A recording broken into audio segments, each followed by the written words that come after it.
Assalamualaikum warahmatullahi wabarakatuh.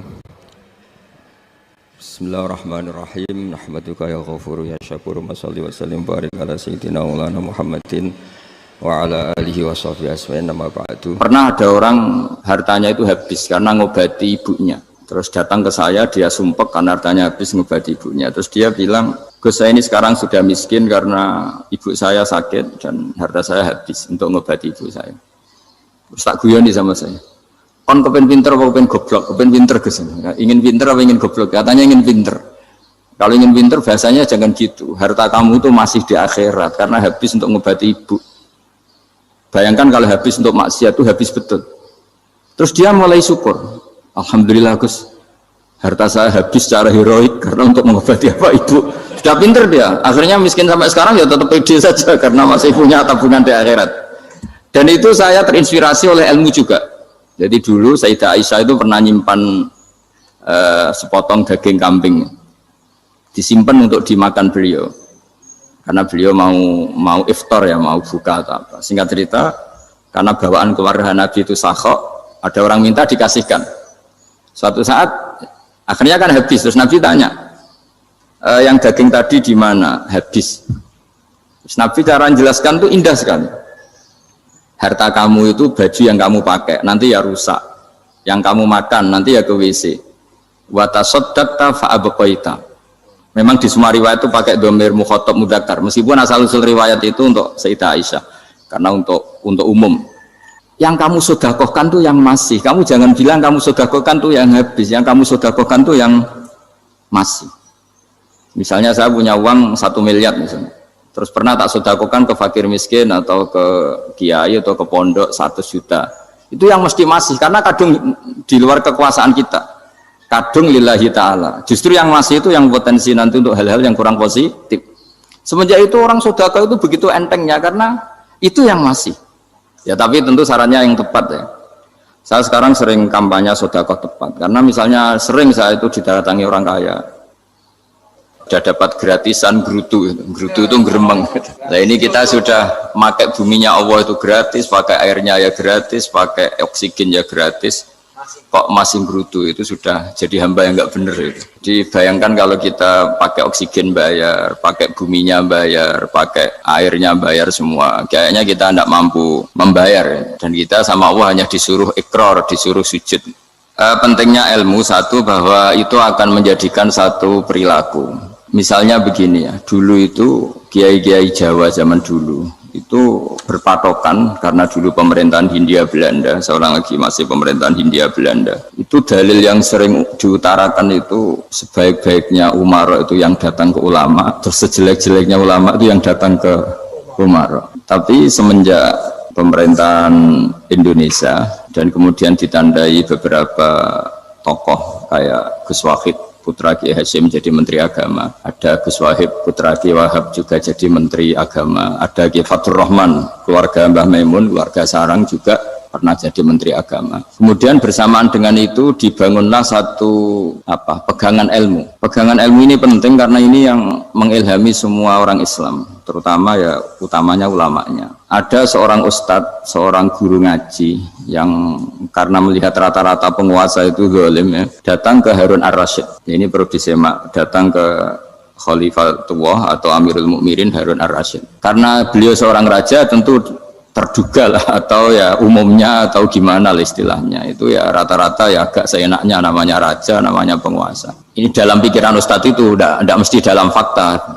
Kemudian si ustadz itu matur, ya Amirul Mukminin, inni nasihun lak famusyaddidun alaika fala tajidanna fi nafsika syai'an. Saya ini mau nasihati Anda, kemudian saya cara nasihati itu keras, tolong jangan dimasukkan hati. Dia bilang famusyaddidun alaika, saya nanti kalau nasihati itu keras sekali, tolong dimaklumi karena ini penting, karena Anda harus dinasihati secara keras.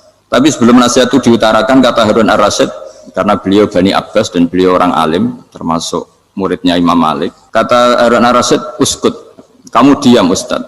Inna Allaha ta'ala arsala man huwa khairun minka ila man huwa syarrun minni wa ma'adhalika yaqulu Allahu ta'ala faqula lahu qawlan layyinal la'allahu yatadzakkaru aw yakhsha. Jadi ini sekaligus etika dan norma ya bagi semua dai di Indonesia dan semua kita. Wahai Ustadz kamu diam. Allah Ta'ala itu ngutus orang yang lebih baik ketimbang kamu, yaitu Nabi Musa, ke orang yang lebih jelek ketimbang saya, yaitu ke Fir'aun. Itu saja harus pakai etika faqula lahu qawlan layyinan. Kamu harus ngomong yang halus. Jadi intinya ini Harun ar-Rasyid komplain. Kamu itu kalau jadi Ustadz ngaji kira-kira gitu. Jadi betapa baiknya orang dulu memahami Quran. Jadi Quran itu dibaca, kemudian kita mungkin baca terus jadi cerita. Mungkin ada yang baca jadi perilaku, ada yang baca kemudian itu mengilhami, membentuk. Nah kira-kira itulah yang membentuk kiai alim di NU, di beberapa pesantren maupun orang-orang alim di luar NU. Asal apa ya, ngajinya dan bacanya seperti kita, pasti seperti itu. Karena cara berpikir tadi sudah. Jadi akhirnya si Ustadz tadi keluar dan minta maaf, anta a'lamu minni. Ternyata engkau lebih alim ketimbang saya. Jadi kalimat famusyaddidun alika, saya akan keras cara memberi nasihat, itu yang diket, yang dipotong, yang dibatalkan atau yang diralat oleh Khalifatul Harun ar-Rasyid. Yaitu dikatakan inna wuha ta'ala arsala man huwa khairun minka ila man huwa syarrun minni. Yaitu Allah mengutus orang yang lebih baik ketimbang kamu, yaitu Nabi Musa, ke orang yang lebih jelek ketimbang saya, yaitu Fir'aun. Itu pun harus faqula lahu qawlan layyinan. Cara berdakwah harus dengan kata-kata yang halus, yang lembut, yang indah. Dan dengan kata-kata itu diharapkan la'allahu yatadzakkaru aw yakhsha. Semoga yang didakwai menjadi ingat. Sehingga dengan kemampuan ilmiah seperti ini menjadi pegangan bersama bahwa kita sebagai dai atau sebagai tetangga atau sebagai sama-sama warga Indonesia, bawaan kita memang harus faqula lahu qawlan layyinan la'allahu yatadzakkaru aw yakhsha. Kemudian dalam disiplin ilmu yang lain, halus itu tidak kuat. Angin itu ya halus, tapi kalau di manage itu jadi kekuatan yang dahsyat. Begitu juga air dan sebagainya. Sehingga tidak perlu khawatir terus kalau dakwah halus itu tidak punya efek yang signifikan. Tidak juga. Allah Ta'ala itu pengelola angin. Angin itu kekuatannya dahsyat, sehingga Nabi Sulaiman dikasih kekuatan angin dan bisa terbang kemana-mana. Kemudian sekarang jadi teknologi yang banyak memanfaatkan angin, mulai rem, mulai apa saja. Sehingga dari cerita saya ini kemudian terus kiai-kiai itu membentuk dakwah termasuk di ekonomi dengan cara yang rileks. Nah cara rileks itu satu tentu dimulai dengan ilmu. Misalnya begini, saya beri contoh. Ketika ada orang melafadzkan kalimat la ilaha illallah, tiada Tuhan selain Allah. Kemudian kalimat ini mungkin kalau orang NU baca itu rutin ya, karena kiainya kelamaan ya yang ikut sambil tidur. Ya. Kalau tahlil itu disebut kiai tertentu itu mesti yang belakang, wah suwi itu kalau kiai itu lama itu. Nah kiainya juga karena jadi lakon ya kan lebih semangat karena pegang mic, biasanya gitu di NU itu kalau khotib mesti semangat karena yang pegang mic, yang dengerin mesti ngantuk karena monoton gitu. Karena yang mendengerin sudah tahu pasti nyuruh baik meninggalkan yang jelek, jadi ilmunya sudah disimpulkan dulu. Setiap yang tidur di masjid mesti tak tanya kenapa tidur, ilmunya tidak ada perkembangan, Gus, nyuruh yang baik meninggalkan yang jelek. Tapi kalau ilmunya agak ada perubahan kan dengar semua pasti nyuruh yang jelek meninggalkan yang baik, karena watak manusia itu agak-agak suka fitnah, itu suka geger. Tapi kalau monoton itu mesti enggak itu. Tapi yang menjadi pegangan kita, saya ulang lagi, itu ilmu dulu. Saya ulang lagi itu ilmu dulu. Saya berkali-kali menyontohkan, kalau ada orang kafir, orang yang tidak bersyahadat 70 tahun, kemudian dia bersyahadat sekali saja di akhir hayatnya. Itu kata Allah, qulil ladzina kafaru iyantahu yughfar lahum ma qad salaf. Katakan ke mereka yang kafir, jika dia mau bersyahadat, itu masa lalunya diampuni semua. Sehingga kedahsyatan kalimat ini luar biasa. Orang yang kafir 70 tahun saja, barokahnya la ilaha illallah ini, dosanya bisa diampuni semua. Nah kemudian karena ilmu ini tidak begitu populer atau kurang dipopulerkan, atau kita sendiri kurang menghayati, sehingga la ilaha illallah itu lebih dianalisis cara lafadz ini, pelafatannya ada sanadnya enggak ya gitu. Terus cara melafatkan bareng-bareng seperti itu ada tumpengan ini bid'ah enggak ya. Jadi pertanyaannya sudah tidak tentang keramatnya atau sakralnya atau fadilahnya la ilaha illallah, tapi sudah macam-macam wiridan cara seperti ini, ada hadisnya enggak, legal enggak, terus ada sanadnya enggak. Jadi saya mohon semohon-mohonnya untuk teman-teman yang di Al-Iman itu harus ngaji ya. Ngaji itu nanti kamu tahu cara mandang sebuah ibadah atau perilaku atau apa sajalah tahu. Karena al-ilmu yurisul ahwal, ilmu itu bisa mengilhami cara pandang. Dulu yaitu saya ulang lagi, ketika zaman Hindia Belanda, karena pemerintahnya Hindia Belanda itu ulama-ulama keras sekali, sejelek-jeleknya ulama itu yang datang ke Umaro. Tapi setelah era Mbah Hashim, era sampai Mbah Maimun, itu mereka peduli sama Umaro, sama semuanya sama-sama warga Indonesia yang ingin melihat Indonesia yang lebih baik. Sehingga banyak ya, kakak saya sendiri pernah wakil bupati, terus putra Mbah Maimun wakil gubernur, ini teman saya Kiai Hafid ya bupati. Semenjak itu terus, dan itu nggak lepas dari cara pandang. Ya, itu cara pandang diantaranya adalah cerita tentang Nabi Musa yang Allah tetap peduli sama Fir'aun, sehingga tetap didakwai Nabi siapa? Musa. Dan posisi Musa datang bukan memanggil. Ya, cuma sampai sekarang tuh belum pernah ke kantor bupatinya Pak Hafid, karena kadang-kadang orang terus curiga mengajukan proposal, jadi agak repot. Ketemu bupati itu sialnya kiai kan mesti pikirannya orang bupati ini nyangoni, kiai ini disangoni itu terus kayak kita fakir miskin itu. Jadi makanya saya itu belum pernah datang, tapi alhamdulillah karena beliau berambisi menjadi wa khairul umara mayatuna babal ulama. Jadi datang tapi sangat ambisius ingin mengalahkan ulama, karena dia kalau datang statusnya lebih tinggi. Ya tidak apa-apa, ini tawaduk tapi niatnya agak begitu tawaduk. Jadi saya sering ke Jakarta, tapi ya tadi jarang ya. Biasanya ngajarkan waktu hanya pas saja, tidak kurang tidak lebih. Biasanya ngajar di pondoknya Pak Kures itu di Baitul Quran ya. Hanya ngajar santri-santri itu. Nah, jadi pemahaman Quran dulu itu kata Imam Ghazali itu membaca Quran itu membaca, bukan bercerita. Kalau kamu membaca seperti ini, kunta qori'an, kamu pembaca. Pembaca itu yang mengambil pelajaran. Tapi kalau kamu hanya cerita, itu namanya kunta hakian. Sebenarnya Anda tidak membaca Quran, tukang cerita. Misalnya tadi, cerita Nabi Musa datang ke Fir'aun. Itu kalau kamu hanya cerita, wah dulu itu ada orang namanya Fir'aun, didakwai Nabi yang namanya Musa. Ya ini namanya tukang cerita. Kalau kamu pembaca tidak gitu. Betapa baiknya Allah, orang sengawur Fir'aun saja inginnya Allah masih ingin diselamatkan dengan mengutus Nabi Musa kekasihnya. Itu namanya kunta qori'an, kamu pembaca betul, bukan kunta hakian, kamu tukang cerita. Begitu juga seterusnya tentang Quran, ayat-ayat seterusnya. Sehingga yang diharapkan dari pembacaan Quran itu memang kita sebagai ahli baca, ahli mu'tabir ya, ahli yang ngambil pelajaran, bukan tukang apa? Cerita. Sehingga dulu ketika Sayyidina Umar radhiyallahu anhu ketika membuka Baitul Maqdis atau Baitul Muqaddas dan diajak syukuran, pesta-pesta makan itu. Beliau nggak mau. Ketika ditanya kenapa engkau nggak mau? Alasannya itu langsung beliau baca Quran. Jadi saya punya sekian contoh. Saya ulang lagi, saya punya sekian contoh. Orang-orang dulu dengan Quran itu menyatu, bukan sekedar dihafal tapi menyatu. Sehingga bawaannya itu sudah Qurani, sudah Qurani. Saya beri contoh pertama Rasulullah SAW, nanti Umar kedua. Rasulullah itu pernah nggak makan sampai 3 hari. Terus ditanya oleh sahabat, lalu kekuatan engkau bisa hidup apa? Terus menghentikan al-aswadani, maksudnya itu tamar dan air, hanya makan kurma dan air. Tapi beliau tidak ketemu roti atau tidak ketemu nasi lah kalau orang Indonesia.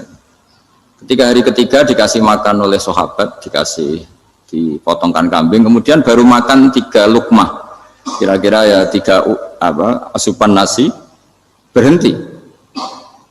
Padahal sahabat yang lapar sama dengan Rasulullah itu membayangkan Nabi itu sampai kenyang, sampai apa. Tapi ketika ditanya, seperti ini pun nanti ada hisabnya. Walatus alunna yauma idzin anin naim. Jadi acara makan-makan gini itu nanti ada hisabnya. Nabi nangis. Akhirnya sahabat nggak jadi nerusin makan. Jadi ketakutan orang dulu sama ketika Sayyidina Umar dijak pesta ketika memenangkan Baitul Maqdis itu. Inna wa ta'ala ayyara qauman. Allah itu mengkritik sebuah komunitas kaum karena apa? Adhabtum thayyibatikum fi hayatikumud dunya wastamta'tum biha. Kamu adalah orang-orang yang jatah nikmat kamu sudah kamu habiskan di dunia. Adhabtum itu kalian habiskan jatah kenikmatan kamu di dunia. Wastamta'tum biha, kamu di dunia sudah berpuas-puas. Maka jatah Anda sekarang di akhirat habis. Sehingga Sayyidina Umar enggak mau pesta-pesta karena takut jatah nikmatnya habis. Kata beliau terus astabqi thayyibati, akan saya sisakan sisi-sisi kebaikan saya supaya tidak habis. Corong Jawa itu aja dientek-entekno biar jatahnya masih.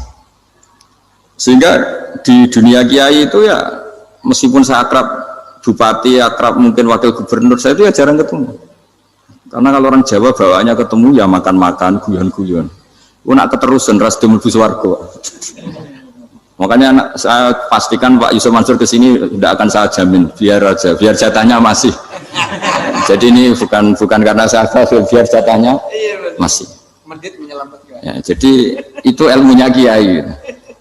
Nah, efek dari ilmu ini dahsyat. Kalau Anda berpikir tentang nasib Anda di akhirat, nanti bawaannya juga tidak akan mudah menyalahkan orang lain, tidak akan menghakimi orang lain karena sibuk dengan dirinya sendiri, tapi tidak dengan makna egois, tapi makna orang baik itu siapa? Orang yang sibuk dengan aib pada dirinya, dengan kekurangan pada dirinya, saking sibuknya mikir aibnya sendiri, tidak sempat mengoreksi aibnya orang lain. Itu awal ilmu. Ilmu itu tidak dimulai dari larangan. Kalau larangan karuan, tidak termasuk ahli surga, orang yang suka mengadu domba, tidak termasuk orang baik yang cari kesalahan orang lain. Itu namanya pelarangan. Tapi ilmu itu di atas nahi, di atas pelarangan itu. Kamu punya kesadaran bahwa kamu itu yang penting selamat dulu, jangan memikirkan orang lain. Dengan makna bukan egois, tapi dengan makna supaya tidak menyalahkan apa? Orang lain. Nah, saya termasuk ya boleh dikatakan kiai lah, yang paling fanatik bahwa semuanya itu harus dimulai dari ilmu. Ya saya ulang lagi, dimulai dari ilmu. Nah, dari sini kemudian saya berharap Indonesia menjadi damai, menjadi baik. Itu bukan karena kita baik-baik banget, ya tidak mungkin kita ada nabi, tapi karena sudah sibuk dengan memikirkan kesalahan diri sendiri. Sehingga misalnya kita baca Quran, Rabbana dzalamna anfusana, lalu kita langsung ingat betapa hubungan kita dengan Allah itu harus ikrar dulu, merasa zalim dulu, merasa salah dulu. Nah, kalau semua orang merasa salah di depan Allah itu mesti bawaannya nggak mudah menyalahkan orang lain, karena kita bilang Rabbana dzalamna anfusana.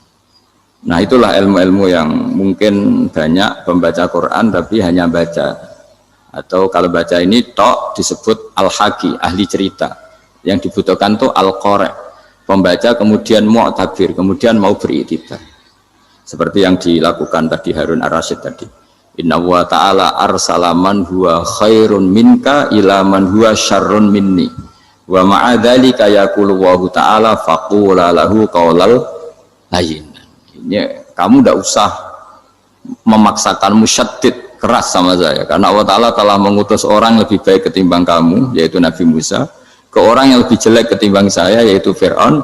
Itu saja harus beretika. Faqula lahu qaulal layyin la'allahu yatadzakkaru aw yakhsha. Dan alhamdulillah bawaan kita sebagai orang timur atau orang Jawa itu kalau mau ngandani orang itu halus sekali.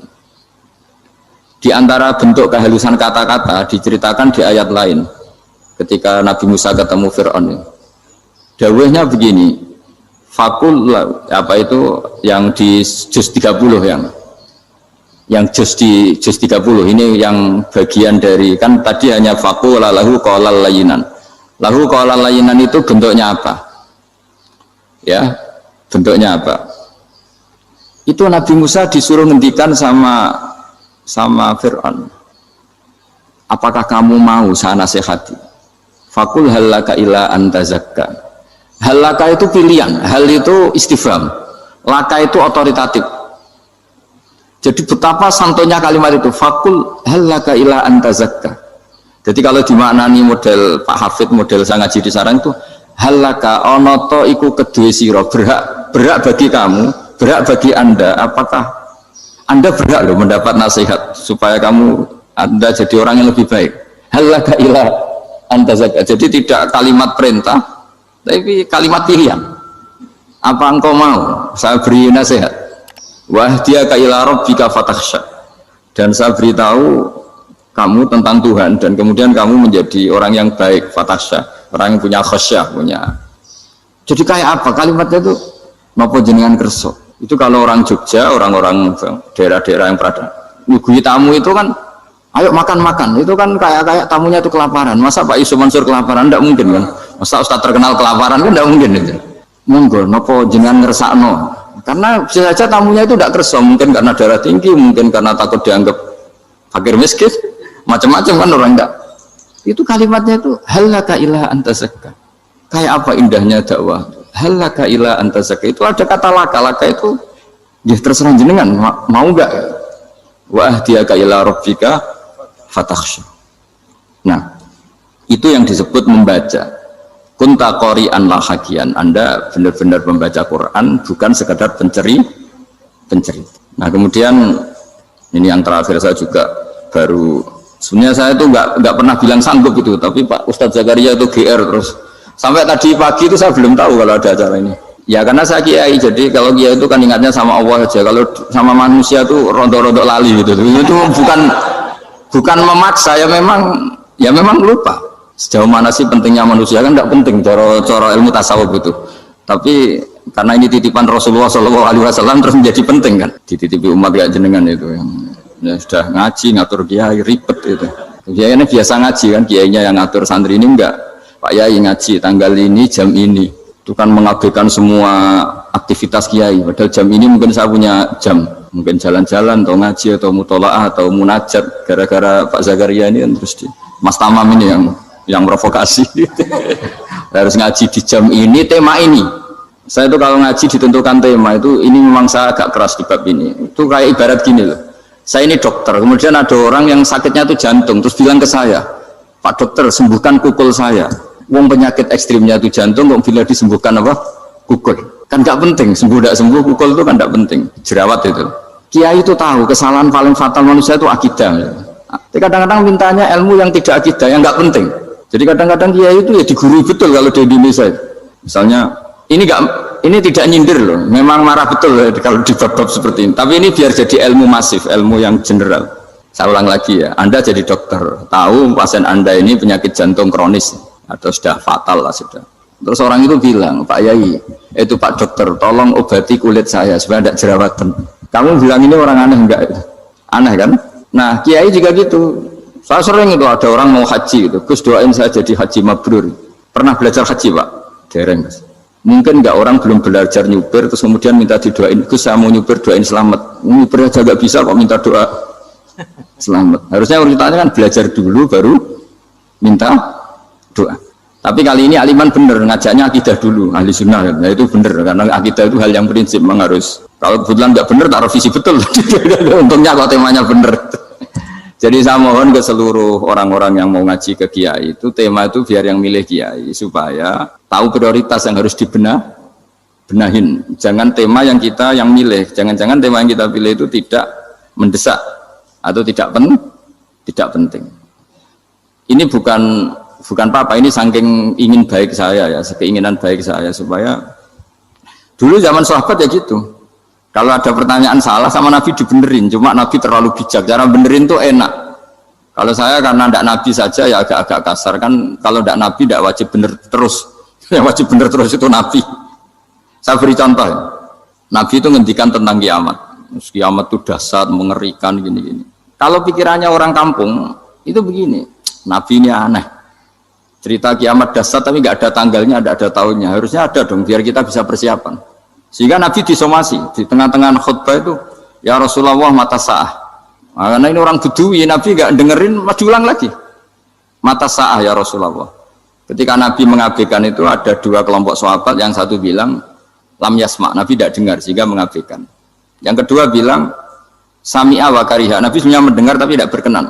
Tapi diulang lagi ketiganya, ya Rasulullah mata sa'ah.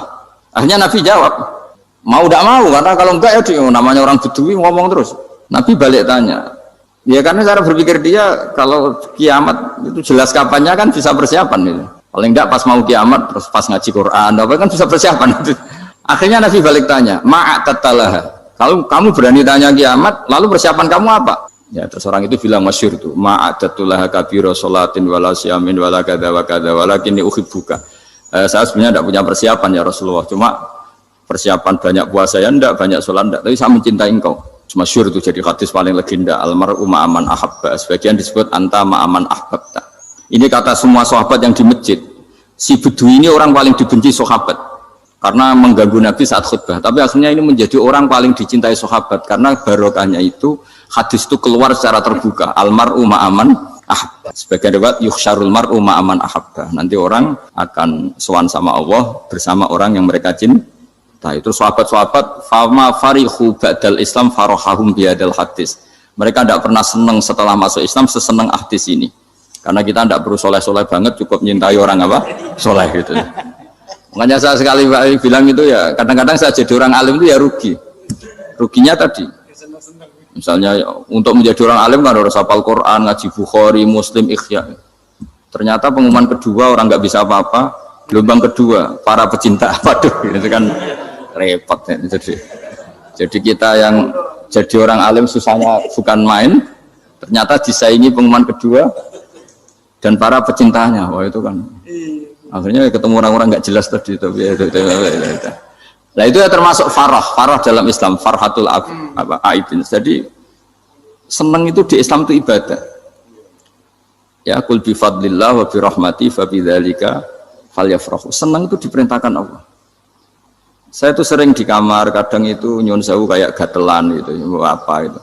Ya agak kukur-kukur terus merengut saja malu. Malu saya itu dilihat Allah kok kayak agak ridho itu malu. Ya kayak tadi lah, kamu dikasih rumah gratis, kemudian pas yang ngasih datang kamu kelihatan cemberut, itu yang ngasih kan mangkel. Jadi dikasih gratis masih cemberut. Sama hubungan kita dengan Allah itu semuanya dikasih gratis. Makanya tabassum, senyum itu ibadah. Kita yang nekuni ilmu hadis, betapa hebatnya Nabi ngendikan, kalau kamu tidak bisa ibadah yang berat-berat, cukup ibadah senyum. Kadang ngendikan tol kauti wajin, kamu cukup berwajah yang indah, yang menyenangkan. Tabassum, senyum. Kalau kamu tidak bisa membalas jasanya orang yang ngasih, minimal kamu senyum, minimal kamu kelihatan seneng. Gitu. Makanya seneng itu sudah ibadah. Dan sekarang orang untuk seneng aja susah. Karena bawaannya nuntut orang lain supaya kayak keinginan dia, bawaannya nuntut, ya ribet, kalau gitu ya ribet. Makanya saya bilang al ilmu yurisul ahwal, ilmu itu diperkuat, nanti yurisul ahwal, ilmu itu akan membentuk Anda.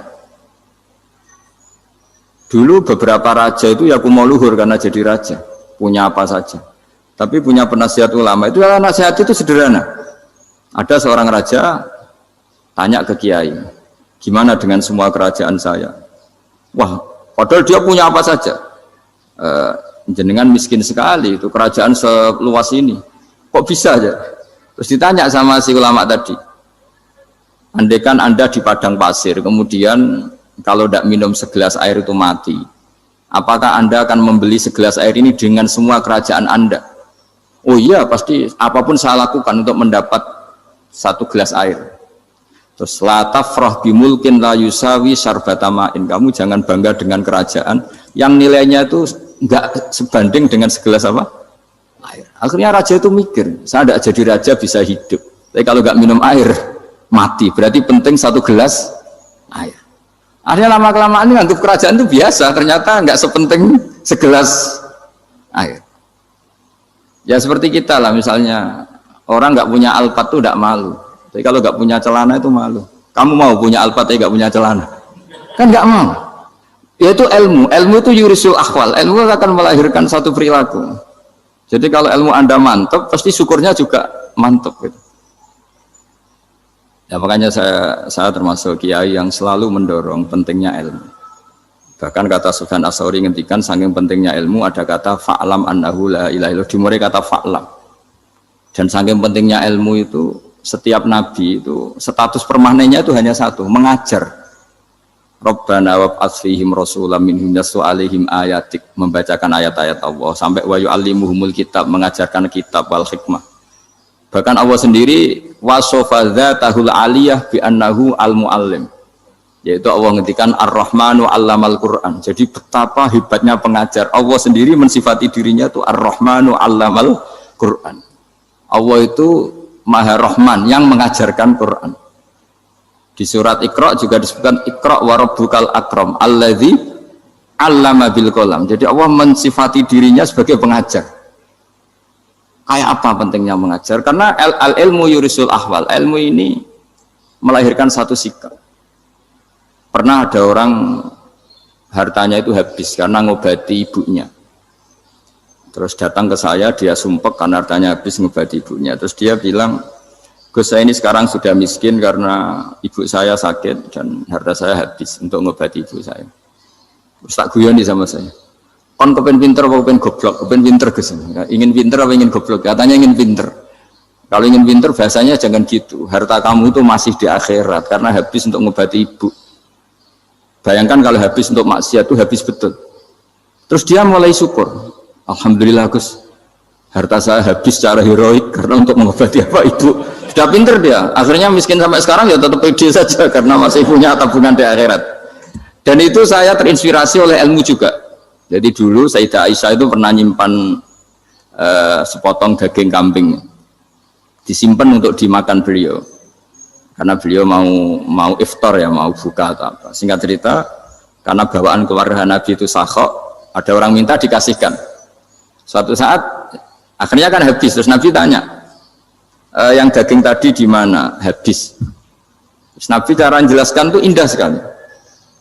Harta kamu itu baju yang kamu pakai, nanti ya rusak.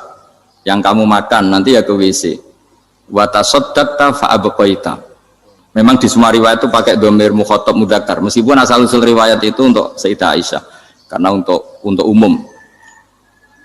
Yang kamu sedekahkan tuh yang masih. Kamu jangan bilang kamu sedekahkan tuh yang habis. Yang kamu sedekahkan tuh yang masih. Misalnya saya punya uang 1 miliar misalnya.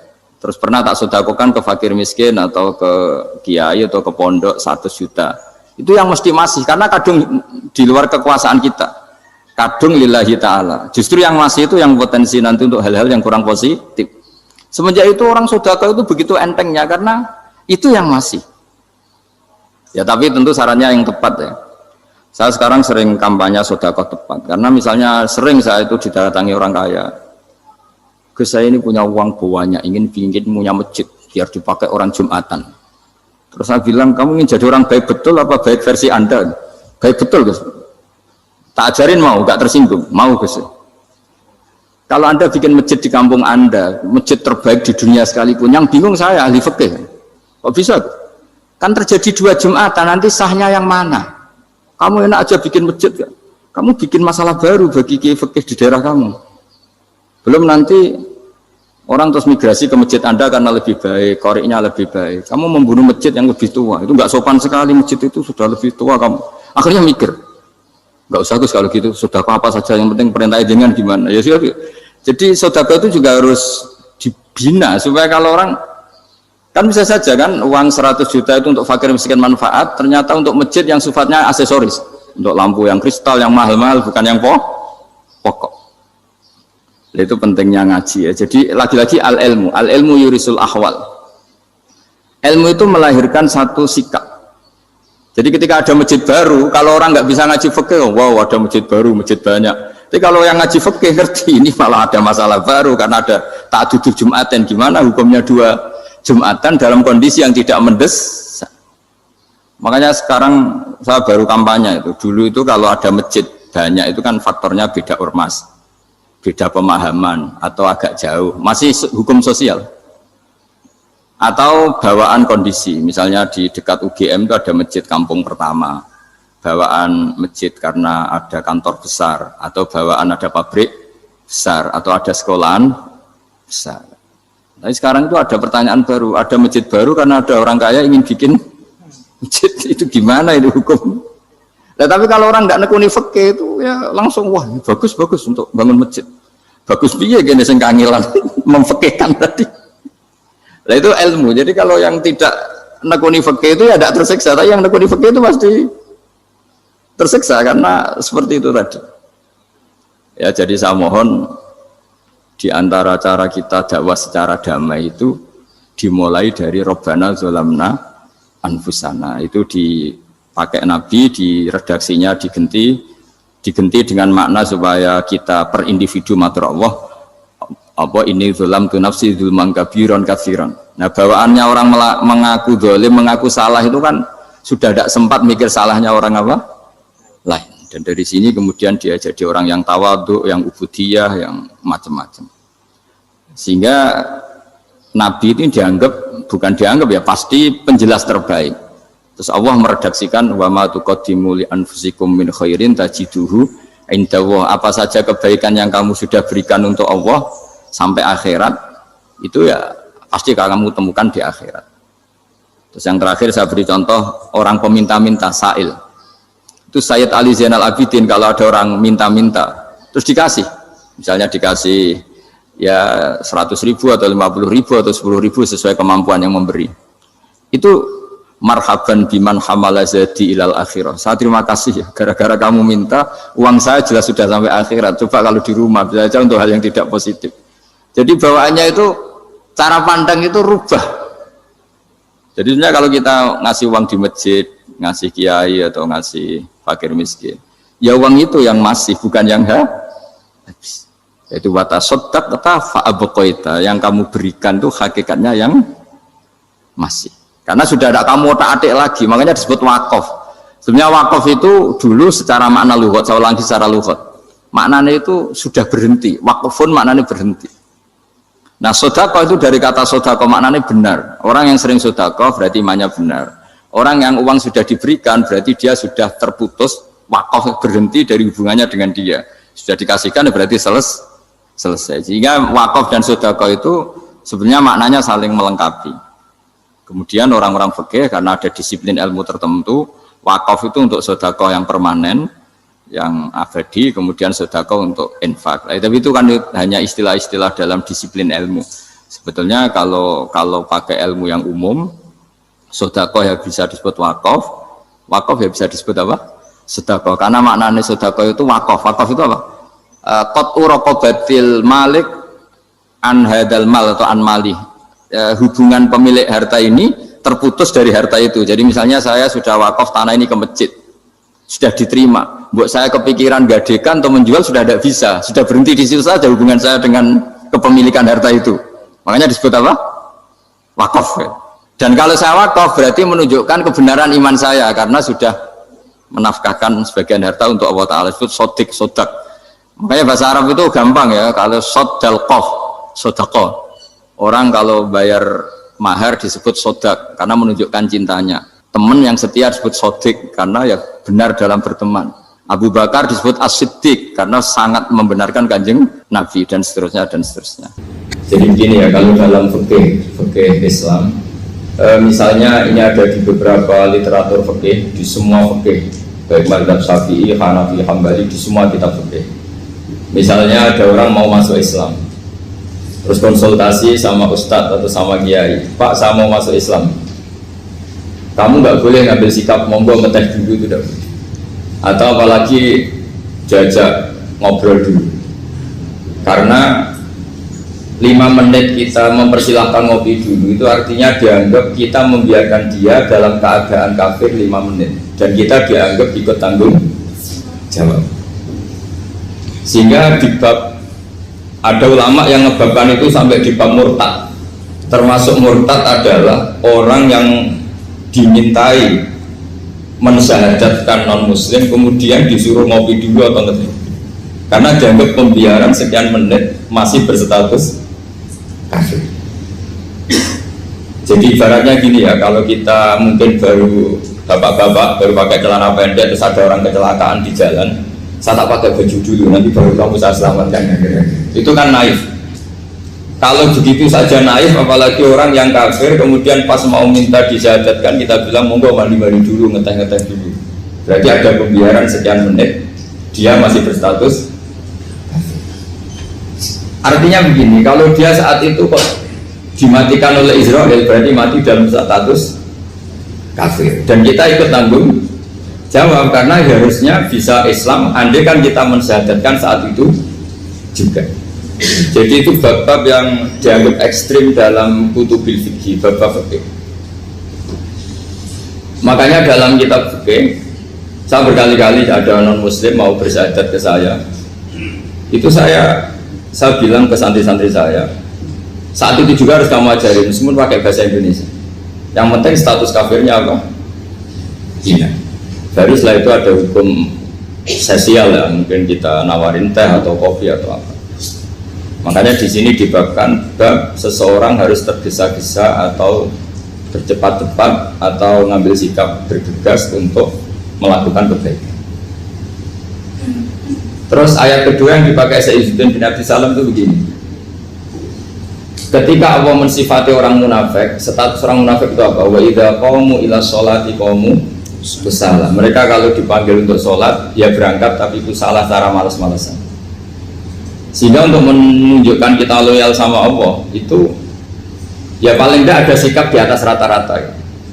Makanya ada sa'i ya, lari-lari kecil, tawaf juga disunatkan ada lari-lari kecil, disebut ar-romal, romal itu lari-lari kecil untuk menunjukkan bahwa kita loyal sama Allah itu tidak sakobri cara Jawa.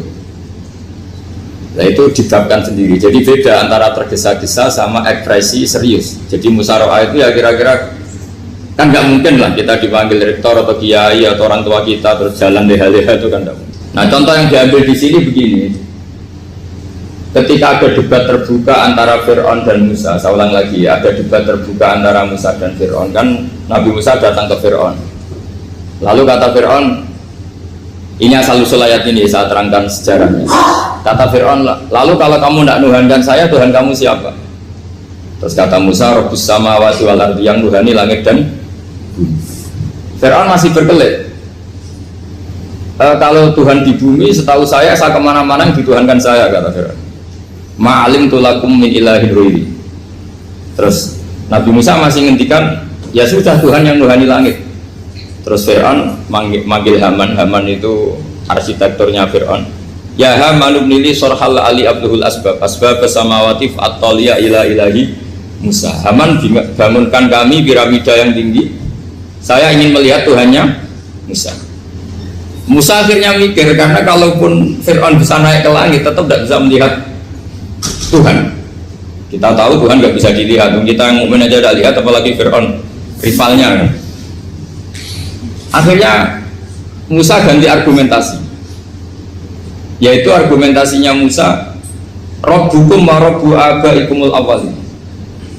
Ini perlu diingat dan perlu saya sampaikan, yang nuhani kamu dan yang menuhani leluhur kamu. Itu sangat memukul Fir'aun, karena logikanya kalau Fir'aun itu Tuhan berarti babanya dulu tanpa Tuhan. Ini ada Tuhan terlambat ya. Jadi kalau Fir'aun Tuhan berarti banyak tanpa Tuhan, karena zaman era mbahnya belum ada Tuhan. Karena perdebatan itu banyak penggawa Fir'aun yang mukmin. Wah ini Fir'aun nggak bener ini, kalau dia Tuhan berarti babanya tanpa Tuhan. Karena kalau iman itu akan diadili, akan dieksekusi, maka orang ini berstatus rojulum mukminum min ali fir'auna yaktum imanah. Maka di Quran diterangkan wa qala rojulum mukminum min ali fir'auna yaktumu imanah. Ada seseorang yang iman tapi menyembunyikan iman. Lah orang ini selalu ikut rapat di rapat-rapat penting Fir'aun, termasuk rapat ketika Fir'aun dan para tentaranya memutuskan membunuh Musa. Karena dia ikut rapat dan eksekutornya besok disuruh menangkap Musa, orang ini malam itu juga nemuin Musa terus bilang innal mal ayat tabiru nabikal dulu kamu Musa, rapat tadi malam memutuskan kamu besok dibunuh, maka kamu harus bergegas meninggalkan Mesir. Nah, dari kesimpulan itu, dari cerita itu kemudian diambil secara hukum fikih bahwa untuk menyelamatkan darah harus jasa, harus bergegas. Andai kan Musa itu kok sak kobre, sak sempate, maka keburu. Andai kan ini rojul ini tadi, orang tadi penasihat tadi kok sak kobre ya, maka berarti Musa terlanjur tertang. Jadi itu pentingnya ulama ya. Jadi cerita yang linier, cerita yang seakan-akan cerita di tangan ulama tetap menjadi al-ahkam al-fiqhiyah, menjadi ketentuan-ketentuan apa? Fikih. Jadi yang diambil di sini adalah lelaki tadi yang ikut rapat tadi bergegas menemui Musa, memberitahu kalau kamu besok mau dieksekusi, fakhrus, maka kamu harus secepatnya keluar dari Mesir untuk menyelamatkan diri. Terus oleh Sayyidina bin Abi Salam dibabkan bab harus tergesa-gesa menyelamatkan darahnya orang apa? Islam. Jadi ini penting saya sampaikan. Jadi al-qasas ya, semua cerita di Quran itu tidak sebagai cerita, karena Quran tidak ingin melahirkan pendongeng, tapi harus menjadi ibrah, menjadi teladan. Jadi makanya terus di kitab-kitab ulumul Quran diterangkan al-qasas ya, beberapa cerita di Quran adalah semuanya menjadi ketentuan fikih. Saya ulang lagi ya, semua cerita yang ada di Quran itu menjadi ketentuan fikih, meskipun alurnya apa? Cerita. Kayak tadi kan alurnya cerita bahwa lelaki ini bergegas nemui Musa supaya Musa cepat keluar dari Mesir. Terus dibabkan babul musaroah ila musifid. Saya teruskan. Wa kama la ra'ayna ma yaqtulu musliman law tabtu alaihi la qatalahu fal musaroah ila takhrisihi min wajibatun. Idlaisal unatu mahmudatan fi kulli syai'in falaha mawatin tuhmadu fiha wa mawatin tutammu fiha wa kadzalika al musaroah wal lain wal dhulta wa ghairuhuma. Terus cara berpikir ulama, saya pernah baca dalam satu sejarah ulama besar namanya Sufyan Ats-Tsauri. Sufyan Ats-Tsauri itu menjadi wali itu gara-gara kalau sholat di masjid itu beliau datang sebelum azan. Saya ulang lagi, beliau datang sebelum azan. Ditanya, kenapa kalau kamu datang sebelum azan? Saya ini gak ingin jadi hamba yang buruk. Hamba yang buruk atau pembantu yang buruk adalah setempe nunggu dipanggil. Misalnya kita tahu majikan kita pasti manggil jam 7, kemudian jam 7 itu Anda masih ngopi, masih tata-tata, itu kan tidak menghormati majikan. Harusnya kamu setempe di jam yang saat itu pasti majikan Anda memanggil. Kata beliau, saya tidak ingin seperti pembantu yang buruk, datang nunggu apa? Di mana? Jadi itu ada beberapa spirit ya, atau inspirasi dari aturan-aturan mahabbah. Sebab itu ketika Allah kritik orang munafik, wa idza qamu ila sholati qamu kusala, ketika dipanggil sholat mereka datang bermalas-malasan. Karena tidak ada cintanya sama Allah, maka datang berlambat-lambat. Nah, berarti kalau ekspresi cinta mengharuskan kita datang bercepat. Makanya dalam istilah lain di Quran ini termasuk balaghatul Quran. Di juz 25 itu istilah menuju Allah itu fafirru ilallah. Kita tahu firar itu maknanya lari apa jalan biasa? Lari. Jadi untuk mengekspresikan mahabbah kita, kangen kita pada Allah, cara bahasa Arab isak kita, berontok kita sama Allah, tidak diistilahkan jalan tapi fafirru ilallah, harus bergegas berjalan. Begitu seterusnya. Maka kalau ada orang Islam, terus ini konsekuensi hukum, ada non muslim minta, Pak Bah, saya tolong ajarkan syahadat. Nggak boleh saya bilang gini, monggo ke dalam dulu. Padahal perjalanan ke rumah saya misalnya setengah jam, nggak boleh. Saat itu meskipun sambil berdiri-diri harus kita tauhidkan. Kamu yakinnya Allah itu satu, Tuhan Allah, harus. Karena kalau ada perjalanan ke rumah 5 menit terus dia kecelakaan, belum syahadat, statusnya mati apa? Kafir. Dan kita ikut terlibat karena sebetulnya bisa mengislamkan saat itu juga. Analoginya kayak tadi ya, orang kecelakaan di jalan karena kita pakai celana pendek, contoh Suriah ya, saya tak pakai baju dulu, habis itu dilides truk. Itu kan kita ikut salah karena kita yang punya kesempatan. Tentu yang disalahkan yang punya kesempatan, karena merubah status dari potensi kelides truk menjadi sama sekali gak potensi kelides truk dengan kita inggirkan, meskipun kita dalam keadaan tidak ideal. Sama orang kafir yang mau masuk Islam itu umumnya kiai-kiai kan kadang sebagian disuruh mandi dulu, itu salah sebenarnya. Itu salah sekali, sangat salah. Apalagi nunggu seremonial di masjid, nunggal tokoh-tokoh, itu bujutnya salah. Itu gak cuma salah, bujutnya salah. Jadi salah yang akut, itu salah besar ya. Kalau seremonial monggo, tapi kalau mengislamkannya harus saat itu. Apalagi ya seremonial seminggu lagi nunggu tokoh terkenal, nunggu disyuting dulu, wah itu perilaku show, itu bukan mengislamkan itu. Makanya kita yang sebagai peneliti fikih itu kadang itu enggak serg gitu. Masa mau Islam nunggu di masjid dulu, di syuting dan tokoh-tokoh, itu salah. Itu sama dia kamu lihat orang kecelakaan mau menyelamatkan, ini ada wartawan enggak ya? Minta di syuting dulu sedang mati ini. Jadi kita normal saja dalam Islam, sesuatu yang mendesak, yang emergensi ya perlakuannya harus cepat. Sehingga dibabkan faslun fil musaroah ila musifid fitima. Jadi ada beberapa contoh di Quran memang aturannya seperti itu.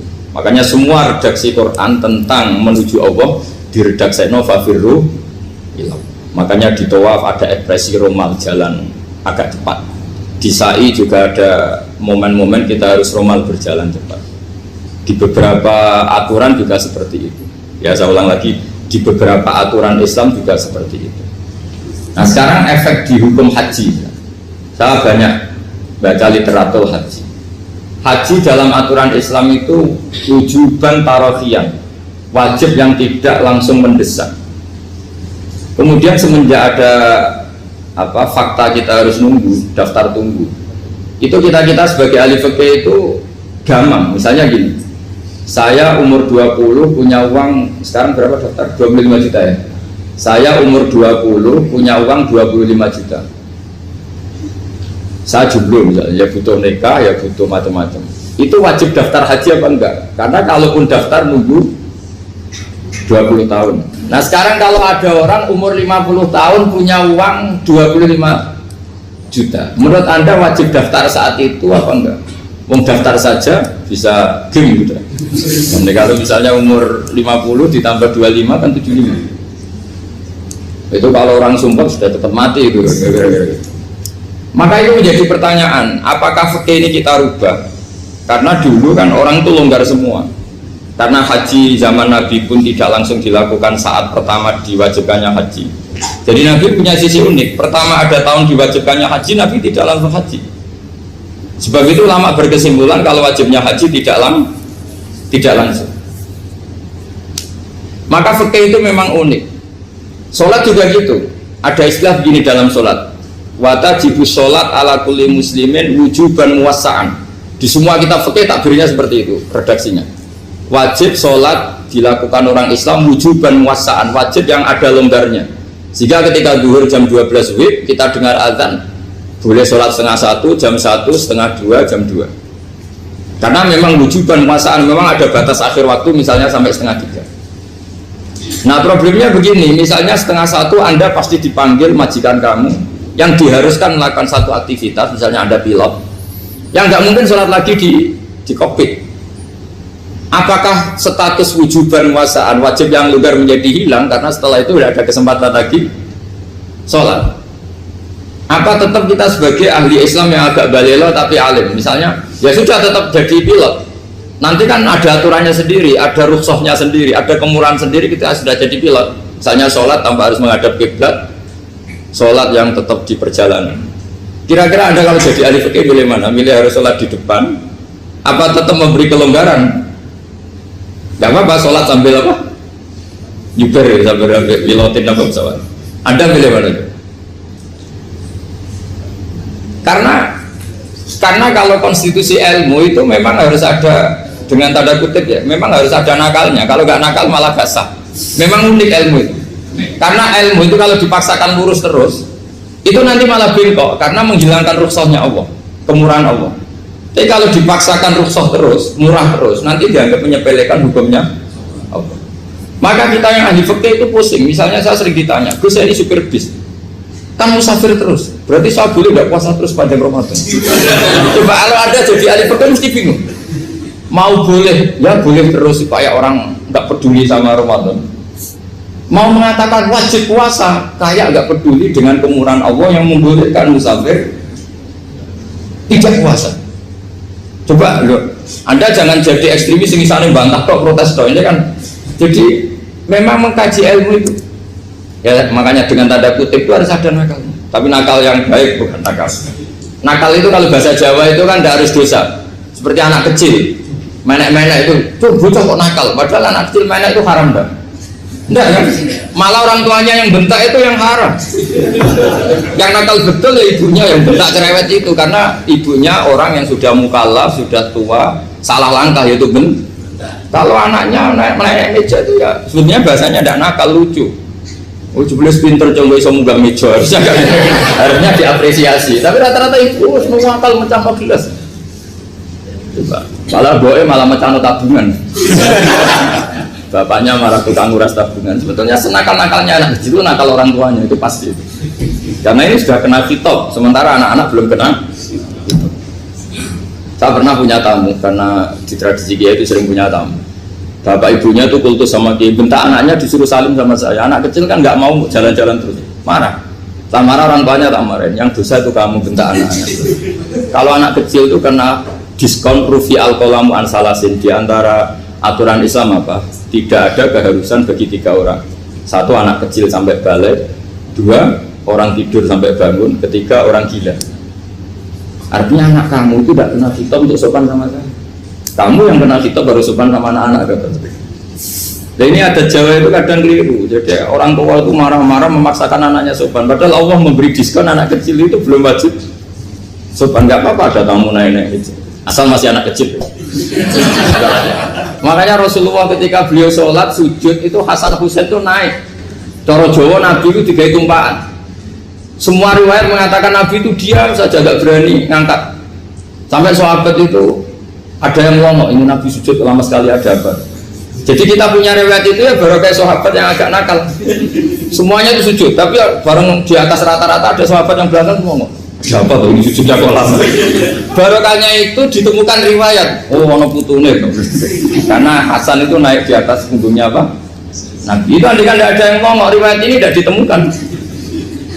Barokahnya ada yang mongok itu mungkin kalau sekarang mungkin semua masjid mongok karena orang sekarang jarang yang khusyuk. Kalau dulu hanya 1 yang di belakang. Setelah itu Nabi memberi penjelasan, saya tadi sebetulnya harus mengakhiri sujud saya sesuai aturan umum, tapi ada cucu saya tak biarkan sampai dia puas naik punggung saya sehingga dia turun baru sana. Filosofinya apa? Begini, anak kecil 1 udah kena khitab, 2 jangan sampai sholat itu jadi problem. Kalau Nabi nyentak Hasan membentak, putu lono bae sholat kok diganggu, maka sholat menjadi trauma. Gara-gara sholat bahasa bentak saya. Lama-lama anak ini trauma dengan sholat karena dianggap problem. Makanya saya termasuk kiai nggak berpendapat anak kecil nggak boleh di masjid. Sering kan anak kecil di masjid atau khutbah ramai. Saya termasuk setuju tetap boleh. Kalau dibentak di masjid maka dia trauma dengan masjid. Bangsa ke masjid dibentak. Lagi pula kadang-kadang orang tuh gaya-gayaan toh. Wah suami orang khutbah ramai nih. Padahal kalau nggak diramein anak-anak malah dia tidur. Kita kan tidak bisa menjamin kalau perilaku kita lebih baik gitu. Mendingan kan anak-anak main di masjid dibanding di karaoke kan. Jadi kan, ya ini maksudnya saya, ini fikih ya. Fikih itu wilayahnya, makanya jadi ahli fikih itu susah-susah gampang. Jangan hanya berpikir protes dengan ketentuan fikih, mengkaji yang sebanyak-banyaknya. Itu tadi, misalnya Anda seorang supir permanen, supir bis terutama. Kalau truk kan bisa leha-leha, kalau bis kan apa ada deadline-nya ya waktu, seperti bis jurusan Surabaya Semarang. Saya kan sering naik bis jurusan Surabaya Semarang. Kadang-kadang supirnya melihat saya tanya, Gus saya ini supir, saya ini Ramadan itu gimana ya? Ya saya sudah ngerti setengah nakal, dan senengnya dijawab rasa poso ya saya tahu. Tapi masalahnya secara fikih kalau kamu mengatakan kamu harus puasa terus, kamu melanggar konstitusi ilmu. Memang musafir punya diskon, boleh tidak puasa. Pertanyaannya bayarnya kapan? Mau Syawal ya nyupir lagi, Zulhijjah ya nyupir lagi, nanti sampai Ramadan ya. Nah terus ya pas kamu cuti, biasanya cutinya pas sakit, boleh diskon lagi karena sakit. Coba. Nah andai kan ada jadi ahli fikih milih zaman. Lu kalau orangnya soleh terus kayak ustadz-ustadz di sini kayak dosen UI kan, masa dosen UI Universitas Islam nggak Islami kan nggak mungkin. Mungkin memilih poso kan. Masalahnya ini kan hukum untuk orang kebanyakan, nggak boleh hukum musuh gak kuat. Sahur jam 3:30 ngambil vitamin pokoknya harus kuat. Itu tidak hukum, itu saran. Hukum itu beda dengan saran. Hukum itu hanya berbicara musafir itu boleh stop. Kalau saran memang boleh, ya usahakan kamu makan 3:30 pas fit, terus kalau ngumpir selesai jam 10 nanti istirahat. Memangnya majikan bisa ngatur jamnya? Itu fikih. Maka menjadi perdebatan yang namanya pergi itu apa? Menurut Imam Syafi'i pergi itu ya dari rumahnya ke tempat yang asing yang tidak wilayahnya namanya pergi. Menurut Imam Ahmad bin Hanbal enggak. Pergi itu tidak kerja. Jadi orang yang supir yang seperti itu namanya tidak pergi tapi kerja. Tanyakan ke publik, misalnya jenengan ke UI, istri kamu atau suami kamu ditanya, istri kamu kemana? Kira-kira jawabnya bilang pergi jalan-jalan apa bilang kerja? Kerja. Makanya kata Imam Ahmad bin Hanbal, mudi musafar atau orang yang berprofesi, yang profesinya memang harus pergi kayak traveling atau supir, maka itu namanya tidak pergi, namanya itu kerja. Karena apa? Sekali distatuskan pergi, maka ikut status yang dikatakan Allah dan Rasul, dapat diskon, boleh tidak puasa. Maka terus kita debat tentang definisi. Nah, definisi ini penting karena yang menjadikan hukum rubah itu definisi. Misalnya gini, mbak ini ngaji saya, statusnya kalau pakai status saya ajnabi, orang lain bapak ajnabiyah, maka hukumnya saya melihat bapak ini haram karena statusnya ajnabi melihat ajnabiyah yang tidak mahram. Tapi kalau di fikih itu ada statusnya. Antara lelaki boleh muwajahah sama perempuan adalah satu untuk belajar, dua untuk muamalah, tiga untuk kesaksian, empat untuk pengobatan. Itu kan ada pengecualian-pengecualian. Sehingga statusnya sekarang mbak itu belajar, apa ini melihat Gus Bah atau Gus Bah itu mengajar atau gimana, itu statusnya bisa rubah. Makanya kalau sebetulnya kalau kita marung di warung misalnya Padang, kita nggak pilah-pilah, kebetulan pelayannya perempuan itu masih bisa dipilah secara fikih. Saya muamalah marung, cuma kebetulan penjaganya. Tapi masalahnya papa ini punya daftar penjaga yang cantik, masalah. Maka pertanyaannya itu marung ke situ demi marung, apa demi melihat? Tidak jawab saja. Demi marung apa demi melihat? Kalau demi marung sepakatnya penjaga yang sangar-sangar juga banyak. Ayahnya kalau demi makan, penjaga yang cowok kan banyak. Kalau demi melihat, berarti yang dihitung kan niatnya. Berarti karena muamalah apa karena melihat? Melihat. Itu status. Jadi makanya kalau mudi musafar itu namanya orang pergi atau orang kerja? Orang kerja. Maka menurut pikirannya Imam Ahmad bin Hanbal, seperti itu harus puasa karena dia adalah pekerja, bukan musafir. Lalu dalam masalah jumlah 3 hari misalnya, kalau dalam fikih kita, nggak saya kenapa ngomong fikih terus ya, karena banyak yang melupakan fikih. Jenengan pergi haji, zaman Nabi haji itu jamak dan qashar terus. Padahal hajinya Nabi itu, haji itu minimal kan berapa hari minimal itu? 9, 10, 11, 12. Sebenarnya haji itu minimal hanya 4 hari. Karena 13 Dzulhijjah bisa nafar apa? Awal. Kalau nafar awal berarti nggak ada kewajiban nafar sani. Berarti yang wajib betul kan tanggal 9 wukuf di Arafah, terus 10 biasanya ifadah sama balang jumroh apa? Akobah, terus 11, 12 itu kan sudah boleh cabut karena apa? Nafar apa? Awal. Berarti nggak usah nafar apa? Sani. Berarti hanya berapa? 4. Tapi Nabi haji di Mekah Madinah itu sampai 40 hari karena perjalanan. Pertanyaannya, ketika Nabi menjamak dan mengqashar itu cara Imam Syafi'i lis safar. Karena Nabi orang Madinah datang ke Mekah dengan jarak 460 kilo, maka Nabi boleh jamak dan qashar. Jadi pikiran Imam Syafi'i, jamaknya Nabi itu lis safar karena pergi. Cara pikiran Imam Malik enggak, jawabnya Nabi itu lin nusuk. Nabi menjamak sholat itu karena melakukan ibadah haji. Efeknya adalah orang Mekah kalau haji itu cara Imam Malik meskipun jaraknya dekat boleh apa? Boleh apa? Qashar, boleh jamak qashar. Lalu terus ada pertanyaan fikih lagi. Lalu jamak qashar itu karena pergi apa karena masyaqqah? Karena repot. Coba kalau sampean kira-kira jawab. Misalnya kita orang kaya bawa uang 1 miliar, naiknya Alphard, ada supirnya, ada ajudannya, pergi di jarak 100 kilo. Masyarakatnya kan tidak ada sama sekali, apalagi di tol kebetulan nggak macet. Kira-kira boleh jamak nggak? Boleh, terus karena pergi, tapi kan nggak ada repotnya sama sekali. Dibanding misalnya yang ngebis bawa beras 1 kintal gitu kan, udah gitu suruhan orang lagi kan pusing. Maka fikih ini untuk memberi hukum itu, kalau fikih itu menstatuskan dulu. Ini orang boleh jamak itu karena masyaqqah apa karena safar. Lalu kalau setelah karena safar itu karena jaraknya apa tingkat masyaqqahnya. Kalau karena jaraknya ya tidak juga gini maksudnya. Mungkin Anda tidak pernah terpikir begini. Kalau saya mau ke Jakarta, kemudian sampai Purworejo itu sudah waktu zuhur, saya boleh nggak zuhur di situ sama masak? Boleh kan? Padahal perjalanan saya belum capek. Artinya nunggu boleh jamak itu setelah kita menempuh jarak itu apa menuju, sedang menuju dan niat.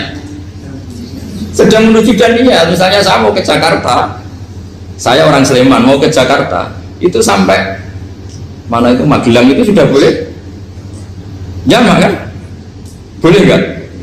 Boleh karena saya mau ke. Nah pertanyaan secara fikih mungkin Anda tidak terlintas. Ternyata ditelepon sama istrinya nggak jadi pergi. Padahal sholatnya kadung di jamak duhur dan asar. Apakah setelah di rumah sholat lagi? Tapi nggak pernah mikir gitu. Jadi orang fikih itu sudah pusing, makanya jangan diprotes terus. Kita ini sudah pusing. Ya orang itu enak aja protes terus. Nggak perlu didengar, nanti wajib sholat lagi enggak? Dia bolehnya jamak kan berdasar berstatus musafir. Ternyata setelah Magelang ditelepon istrinya nggak jadi. Dia kadang sholat duhur dan asar. Setelah pulang masih jam 1. Terus ada asar, wah sholat. Kalau Anda sholat lagi apa enggak? Jangan saran. Kalau saran, wah sebaiknya sholat lagi. Itu tidak hukum, itu saran itu namanya. Saran dengan hukum beda. Sholat lagi beda. Oh, ketika ada jabah itu berdasar malas atau berdasar hukum? Apa? Nah kalau Anda sholat lagi, pertanyaannya gini, Allah itu tidak punya tradisi mewajibkan 2 kali. Pertanyaan fikihnya mesti gitu. Dan saat Anda di Magelang menjamak itu melakukan sesuatu yang disahkan oleh agama. Berarti pas Anda jamak duhur asar, sesuatu pas melakukan itu kan berstatus sah dan boleh. Meskipun setelah itu ada masalah, istri kamu nelpon terus pulang. Tapi pas itu kan sudah dinyatakan oleh malaikat sah, Anda sudah duhur dan asar. Kalau melihat itu tidak wajib mengulang. Tapi bisa saja malaikat ada yang usil. Itu sah karena Anda berstatus musafir. Berhubung status Anda hilang, maka poin Anda sudah sholat juga hilang. Kamu milih fikih yang mana? Jadi peneliti fikih itu beda dengan orang-orang yang dengarin protes. Beda karena nekuni itu beda karena ada konsekuensinya. Makanya fikih itu sampai saya punya kitab fikih itu dikarang satu orang itu jumlahnya 20 jilid, per jilid itu segini. Jadi satu meja ini dikarang satu orang. Itu mulai yang presisi, yang detail, sampai yang khayal. Yang khayal juga ada. Yang khayal itu tadi beliau banyak menghayalkan diri. Suatu saat Anda datang ke Mekah itu hanya butuh waktu 20 menit. Zaman itu belum ada pesawat. Lalu budak jamak, budak nakal. Nakal itu begini. Sama orang kaya punya jet pribadi, misalnya Anda Ronaldo masuk Islam, orang kaya. Itu bisa nggak puasa? Karena begini. Misalnya dia orang, contohnya orang Arab ya, orang Arab, jangan orang. Dan contohnya itu dibalik saja. Di sini itu kalau imsak jam berapa? Imsak Ramadan jam berapa? 3:30 aja biar aman ya. Kalau 3:30 kan masih imsak. Dia terbang ke Mekah. Jadi orang sini puasa jam 5 kan mulai puasa, dia terbang ke Mekah kan masih malam. Makan terus dia. Mekah mau ada matahari terbang lagi ke barat. Karena dia menghindari berstatus puasa. Atau sebaliknya, dia orang Mekah jam 12 puasa, 12 siang puasa. Dia wah kalau 6 jam lagi buka bisa baratnya saya. Terbang ke Indonesia. Ke Indonesia terbang baru 1 jam, di sini sudah buka. Itu khayal. Jadi itu ada khayalnya. Itu lama dulu sebelum ada pesawat sedang mengkhayal gitu. Bolehkah orang yang di Masyrik ke Maghrib demi itu? Kalau Anda jadi Raja Salman jam 1 kok sudah nggak kuat apa? Puasa, itu diberi saran terbang ke Indonesia. Itu kalau pakai jet kan nggak sampai 9 jam, 1 jam ke Jakarta. Sudah ada wow akbar. Bukan. Boleh nggak? Lo mau kamu tidak bilang, oh nggak boleh. Wong di Jakarta sudah bisa sih. Masa sudah matahari terbenam orangnya nggak boleh? Bukan. Lah ya. Apa? Kalau resikonya gini, sampean mungkin nggak mikir, resikonya gini, kalau dia berstatus musafir, bolehnya buka karena musafir, pertanyaannya dia wajib bayar. Kan musafir bolehnya kodok nanti harus bayar, tapi kalau dia buka normal kan bayar, beda, efek pakainya beda. Sampean jangan protes, Gus Baik gimana mau ngaji malah tidak sedang. Ini kan ngajinya para dosen, para pegawai, jadi harusnya itu jadi mufti, ngaji untuk jadi mufti, bukan ngaji untuk mendengarkan. Jadi makanya saya mohon jangan sering protes sama ulama, ulama itu sudah pusing. Karena efek-efek hukum itu tidak gampang. Kayak tadi misalnya, kalau dia boleh buka atas nama musafir, resikonya wajib bayar. Masalahnya Raja Salman ini mau enggak? Dia inginnya. Maka pertanyaannya itu kitab yang milik saya tadi yang 20 jilid tadi. Ulama itu mulai dulu sudah membayangkan bagaimana kalau suatu saat ada satu kendaraan. Kenapa ulama bisa membayangkan itu? Karena ada buruk. Meskipun mereka nggak numpak buruk, hanya Rasulullah, tapi kan bisa membayangkan ada toyul waktu. Waktu itu bisa dilipat. Karena ulama dulu ahli astronomi, jadi bumi itu bulatnya gini, muternya gini. Berarti suatu saat ada satu ilmu di mana orang ambil satu posisi terus melewati toyul waktu, ngalami lintasan waktu. Mulai dulu itu sudah dibicarakan. Pertanyaannya lalu status orang ini kayak misalnya tadi orang Mekah ingin cepat buka terbang ke Indonesia. Orang Indonesia menghindari imsak, misalnya 3:30, dia belum sahur. Wah, kalau saya di Indonesia ini sifatnya sahur. Wah, saya tak terbang ke Mekah. Enak kan terbang di Mekah ternyata masih jam 8. Wah, bisa makan sepuasnya jam 8 malam, maksudnya jam 20. Kan enak dia. Bar warak balik ke Indonesia terus jam 1 siang.